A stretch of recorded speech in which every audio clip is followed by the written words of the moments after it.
Oi, amigas! Sejam bem-vindas ao primeiro videocast deste lugar que vai ser nosso aconchego, nossa troca diária, o nosso momento de falar sobre planos, falar sobre a vida, falar sobre a liberdade de fazer as nossas próprias escolhas.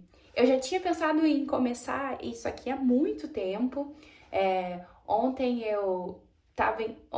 era o meu dia off, eu tava pensando em gravar isso aqui muitas e muitas vezes e acabou que eu só fiquei planejando e hoje com esse cenário aqui de neve, eu pensei, eu preciso gravar isso aqui. Pode ser que tu esteja só ouvindo, então se tu tiver a oportunidade, vem pro YouTube para ver esse cenário de neve que tá acontecendo aqui atrás de mim. Se não, seja muito bem-vinda também. Espero que eu seja uma boa companhia aí para que a gente possa falar sobre muitos assuntos. E o tema de hoje é por que eu escolhi a Holanda e por que vir para a Holanda. E a gente vai falar muito sobre isso, muito sobre au pair, sobre outros tipos de intercâmbio. E eu já quero que vocês deixem aqui nos comentários as maiores dúvidas de vocês, porque antes de eu vir, eu também tinha muitas dúvidas. E se eu puder responder, se eu puder ajudar, se eu puder ser esse canal de informação, eu vou ficar muito feliz. Então é só deixar o comentário aqui embaixo. Bom, vamos lá. Primeira coisa de tudo, para começar a contar essa história. Eu comecei a olhar vídeos de au pair, eu acho que eu tinha, uns 16 anos, 15, 16 anos, porque eu lembro que eu ainda estava no ensino médio, ali no final do ensino médio, e eu não lembro exatamente como foi que eu achei no YouTube, se foi pelo canal da Camille Bruna, ou se foi, eu não sei, depois eu acabei olhando muito vídeos de au pair, né, no canal das irmãs Camille Bruna. Então eu não tenho certeza se eu descobri o intercâmbio no canal delas ou se foi assim aleatoriamente pela internet, né? E aí depois acabou que também eu vi uma pessoa que era de uma cidade próxima e que eu seguia no Instagram que foi para os Estados Unidos e aquilo ali, né, era o meu conteúdo assim que eu sempre consumi muito. Eu sempre consumi muito conteúdo de viagem.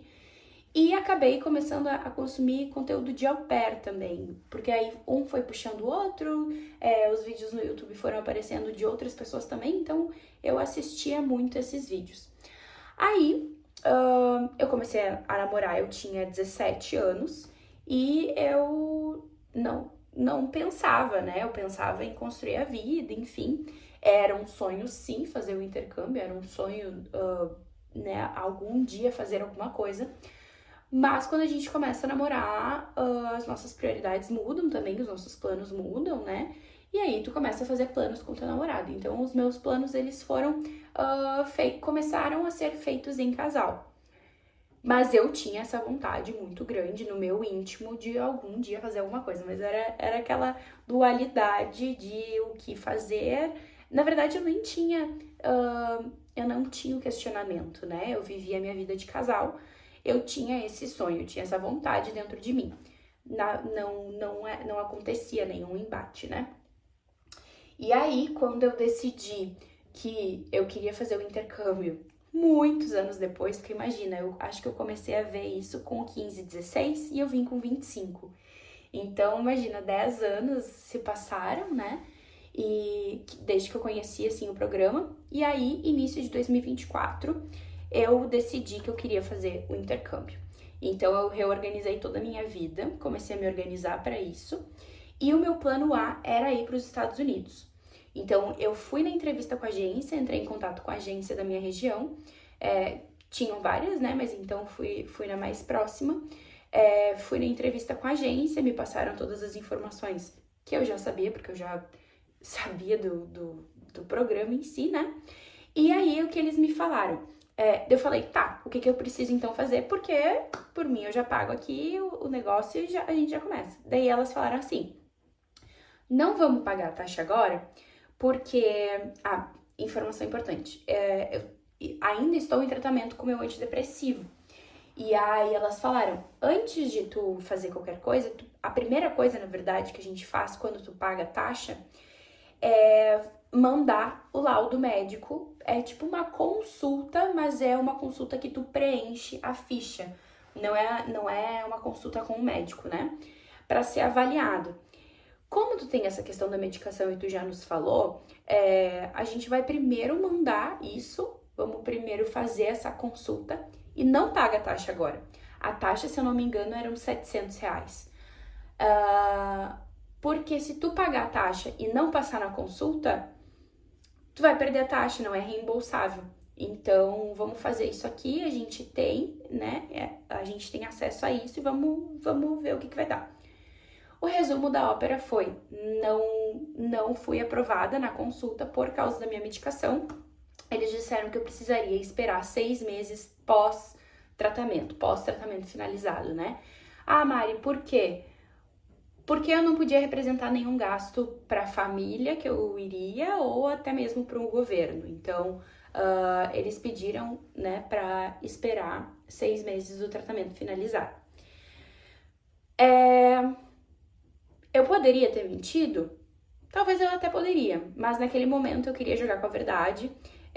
Aquela linha tênue entre tu omitir uma informação que tu sabe que é gerenciável pra ti, porque, né, eu podia levar minha própria medicação e tudo mais, mas quando envolve essas questões de imigração, de documentação, governamental, outro país, eu não me sinto segura em fazer isso. Então, eu joguei com a verdade, eu falei que eu tomava medicação, eu poderia não ter dito nada, ter preenchido lá o negócio, ter mentido, mas eu, nesse caso, eu não quis, não era minha prioridade, não era, assim, uma coisa que eu queria fazer.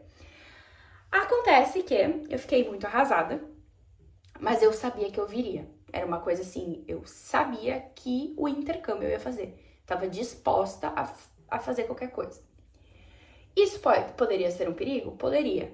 Mas como era uma coisa que não era da noite pro dia, era uma coisa que estava no meu íntimo há muito tempo, não era uma coisa assim de, nossa, dei na telha, quero jogar tudo pro ar aqui minha vida no Brasil e quero ir. Não era uma coisa que eu queria muito, que eu já tinha estudado muito, que eu sabia que ia mudar a minha vida, mas enfim, eu queria.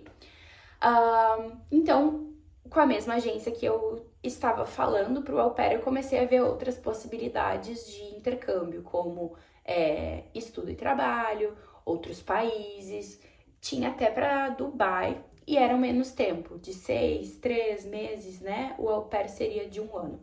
Eu não queria ficar tão pouco tempo assim, eu queria realmente 1 ano, porque não acho, pra mim não valeria a pena ficar tão pouco tempo assim, pra tudo que eu iria mudar da minha vida do Brasil. Não iria valer a pena ficar pouco tempo. Acabei não fechando nenhum. E nem foi por falta de dinheiro, assim, eu realmente tinha grana pra ir se eu fosse pra outro país, se eu fosse pra Irlanda, por exemplo, de estudo e trabalho, se eu fosse pra Dubai. Mas era também um programa de intercâmbio diferente do que eu gostaria. Eu acreditava que o au pair, pra mim, que sou uma pessoa muito família, poderia ser um pouco mais... A experiência poderia ser positiva nesse sentido, porque eu iria para uma casa de uma família, né? Se eu fosse para qualquer outro modelo de intercâmbio, de estudo e trabalho, por exemplo, em qualquer outro país, eu teria que alugar meu apartamento, ou eu ia dividir apartamento com alguém, ou eu ia morar sozinha. O meu objetivo era treinar, melhorar o inglês, então se eu trabalhasse fora, eu ia chegar em casa, eu não ia ter com quem conversar. Enfim, eu ia ficar sozinha, então nos momentos que eu estivesse mais frágil, eu iria estar sozinha, não ia ter mais ninguém em casa, né? Ai, tive um dia difícil e tal, tu já tá do outro lado do mundo, já tá vivendo no intercâmbio, e aí tu ainda não tem ninguém em casa. Essas eram as minhas questões, assim, com este modelo de intercâmbio. Aí eu pensei, não, eu sei que tem o au pair na Europa, porque quando o au pair na Europa eu descobri, não há tantos anos assim, mas eu acabei descobrindo no final de 2023, eu acho, do perfil da Jaque, @au pair na Europa, que ela dá mentoria e curso sobre o au pair na Europa. Por que que ela é uma infoprodutora sobre isso? Porque a Europa não tem agência. Para tu ir para os Estados Unidos como au pair, tu precisa contratar uma agência no Brasil e é a agência que te leva. Para a Europa, não. Para a Europa, tu faz todo o teu processo e quem fiscaliza aqui é o próprio governo, né? A própria prefeitura da cidade que tu tá indo. Então, achei o perfil da Jaque antes ainda de eu aplicar para os Estados Unidos, e aí depois que eu apliquei para os Estados Unidos e eu recebi a negativa, e depois que eu já tinha recebido outras propostas de outros modelos de intercâmbio, eu voltei então para minha opção de au pair e aí para o au pair na Europa. Comprei a mentoria e final de fevereiro, assim, nos últimos dias de fevereiro, acho que foi. Em março comecei a fazer a mentoria, foram 4 semanas, assim, a fio. As aulas gravadas, elas ficam gravadas por 1 ano na Hotmart, mas a gente tinha encontro semanal ao vivo. Então, eu tava fazendo a mentoria durante as semanas ali, assistindo as aulas em tempo real, para que eu chegasse na aula ao vivo e tivesse todas as informações e pudesse tirar dúvidas, ou enfim, participar ali do rolê em tempo real. Porque era uma mentoria, não só um curso. Se fosse só um curso, eu teria lá 1 ano para assistir. Como era uma mentoria guiada, a gente tinha os encontros presenciais, os encontros ao vivo. Então, né, fui fazendo esse processo. Então, março e abril fiz toda a mentoria. Ou foi final de março? Não, eu acho que foi final de março, Final de março eu comprei a mentoria. E aí fiz abril todo. E aí eu acho que foi ali pelo dia 20 e poucos de abril que eu publiquei o meu perfil no Au Pair Road. Durante a mentoria, eu já sabia mais ou menos que eu queria a Holanda, porque eu já tinha vindo pra cá uma vez a turismo, né? Eu viajei e eu tinha me apaixonado pelo país. Então eu gostava do país e dos países da Europa, assim, era o que mais me chamava atenção. E porque eu iria utilizar o inglês em qualquer outro lugar que eu fosse, eu iria ter que aprender uma língua nova.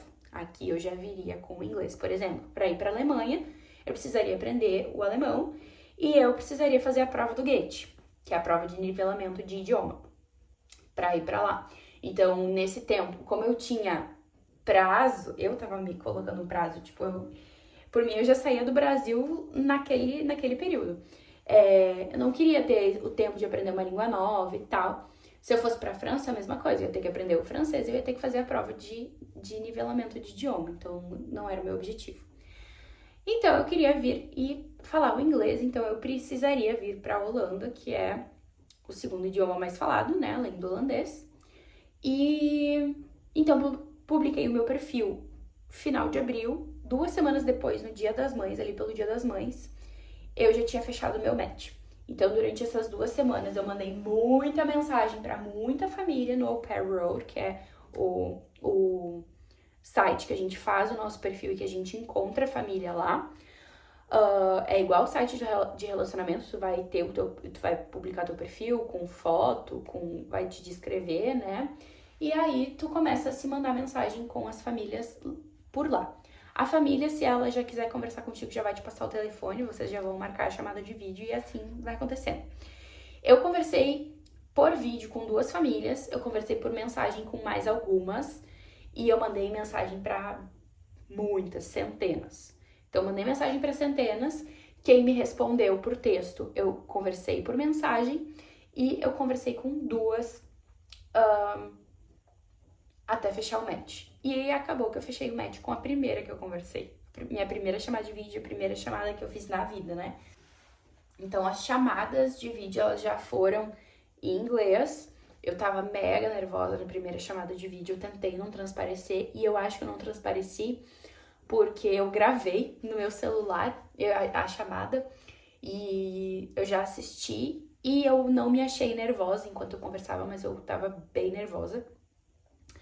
E até a época que eu vim e que eu tava fazendo toda a minha parte de documentação, correndo pra cima e pra baixo, que eu precisei ir pra São Paulo, estavam acontecendo as enchentes no Rio Grande do Sul.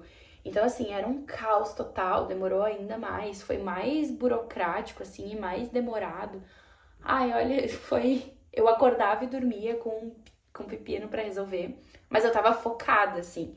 E olhando, agora fazendo um review, nem foi tanto tempo assim, porque eu comprei a mentoria final de março, fiz ela, né, o mês todo, até o final de abril.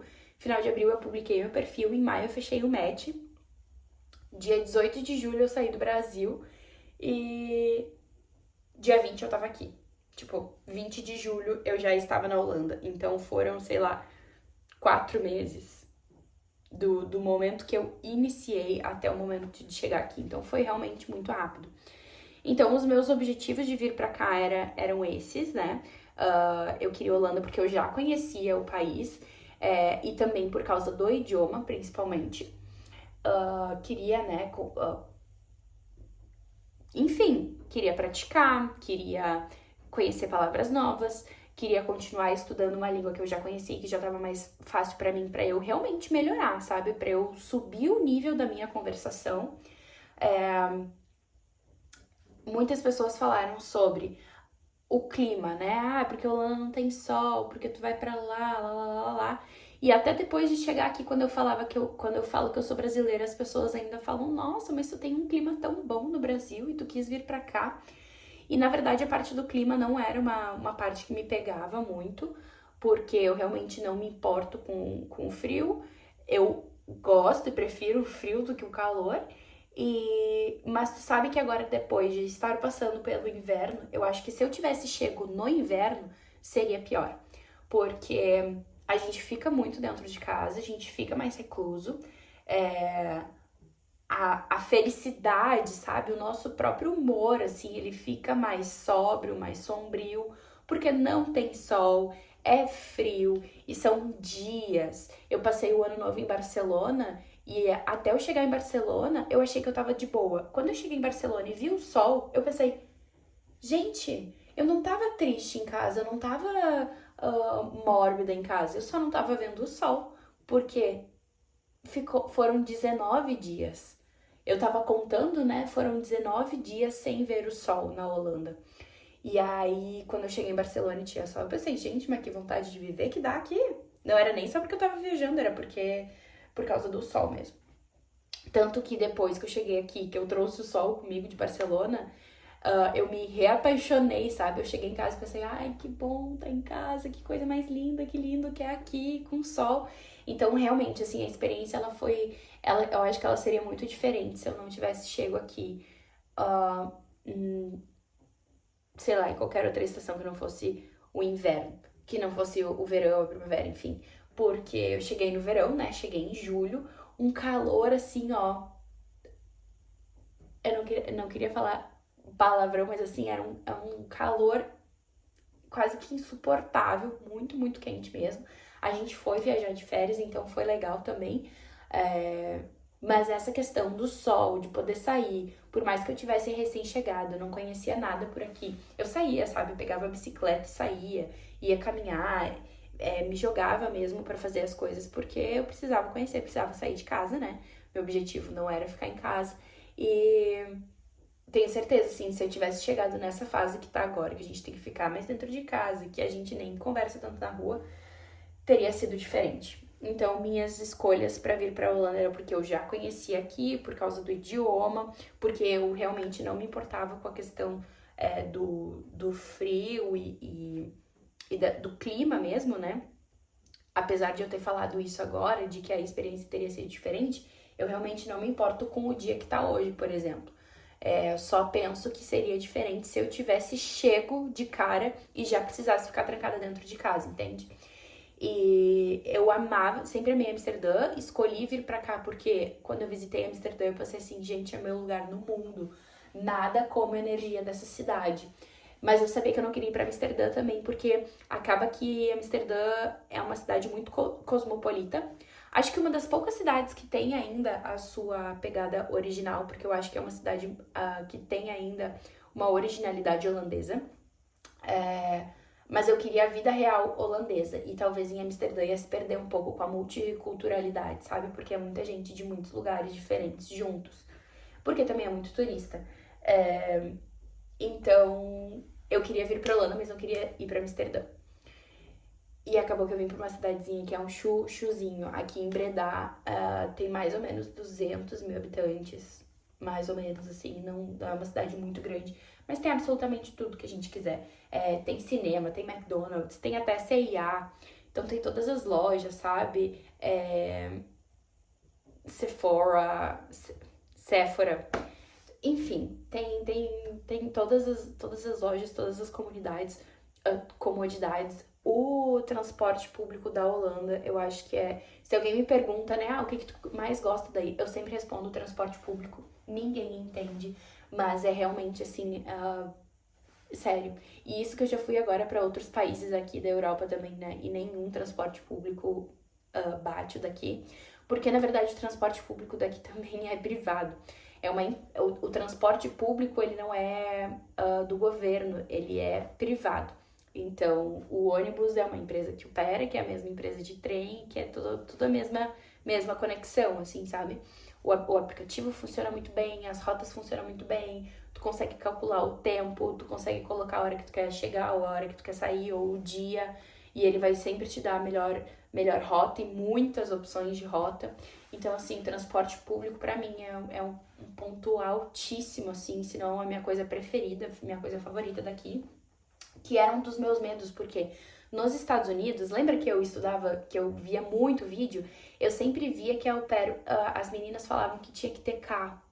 E aí, quando eu vim pra cá, eu tava vendo que as famílias só tinham um carro e a au pair não usava o carro. E eu ficava muito preocupada com isso. Mas eu via também que não era um pré-requisito, assim, da Europa. E quando eu cheguei aqui, depois que eu cheguei aqui, depois de ter a minha bicicleta e de ter o transporte público, eu entendi que não é necessário, assim. Então, desde que eu cheguei aqui, eu não dirigi nenhuma vez. Claro que a família tem o carro, mas eu nunca precisei pegar o carro. Óbvio que tem alguns dias que tá chovendo, que tá frio e que seria mais confortável, mais cômodo, mas nada que me impeça de fazer as coisas, sabe?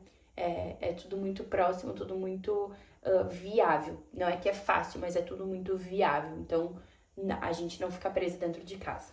Eu amei compartilhar essas informações com vocês. Espero que esse formato também nos deixe um pouco mais próximas. E eu tô muito curiosa para saber se vocês têm dúvidas. Então, por favor, não deixem de comentar aqui, de me seguir nas minhas redes sociais, que é @marianahkuhn. E eu vejo vocês no próximo videocast. Um beijo. Fiquem com Deus.